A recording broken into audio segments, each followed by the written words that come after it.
Hey everyone, I just have a bit of a shorter video today. My puzzle involves some novel knight operations. I won't say anything else, but I hope that you enjoy it. Here's the puzzle that we're going to be looking at. It's white to move. It's a challenging one, but I think it's also a funny concept, so feel free to solve it if you want. Let's walk through the solution to this problem. The first thing to note is that black's up a few pawns, but their king is in a really bad situation. So in particular, if white's knight could get to say g6, that would just be checkmate. So we can actually work backwards to solve this. Imagine we got to the following position where black just moved their knight. Then white could play knight to e5 and put black in zugzwang. Black would have to move his knight, and then knight takes g6 would just be checkmate. Note that g3 runs into hg, which is also checkmate.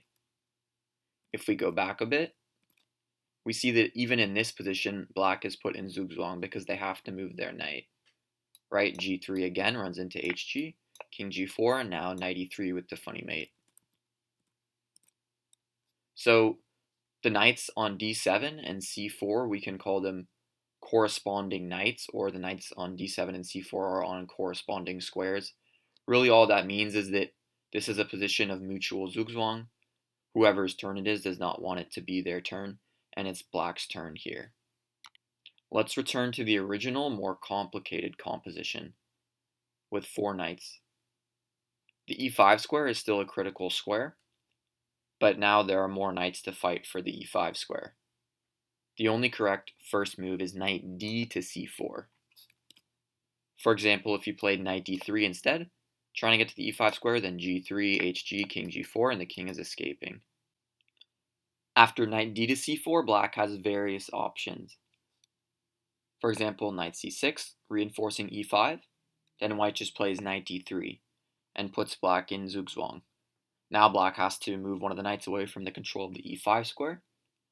For example, knight e7, knight d to e5, not knight c to e5, because then after knight f8, black's just going to play knight e6 to f4 check.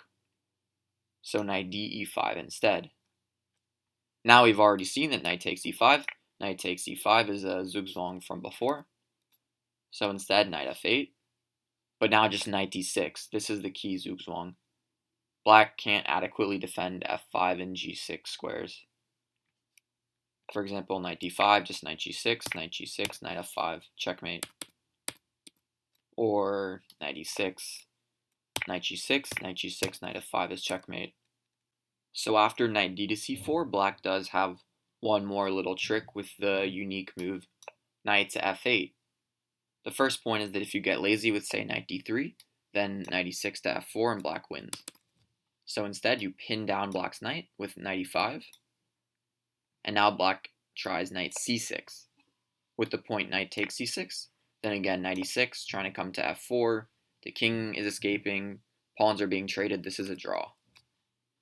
Instead, knight b to c4 is the key, supporting the knight this way. And after knight d4, or knight e7, and all doesn't really matter, then just knight d6 again with the zugzwang. Also note that knight b d3 doesn't work because knight e7 and then the knight's coming to f4 again. I really just like the concept of this puzzle, how it seems like there are so many knights and there are so many different possibilities, but after just looking at a few variations, you can convince yourself that no matter what black does, they're always going to get into zugzwang, essentially, because knights cannot temporize. They just can't pass moves. So that was the video. I really hope that you enjoyed this puzzle or you found it interesting. Please subscribe if you haven't already so you can see more of my puzzles, and I'll see you soon. Bye.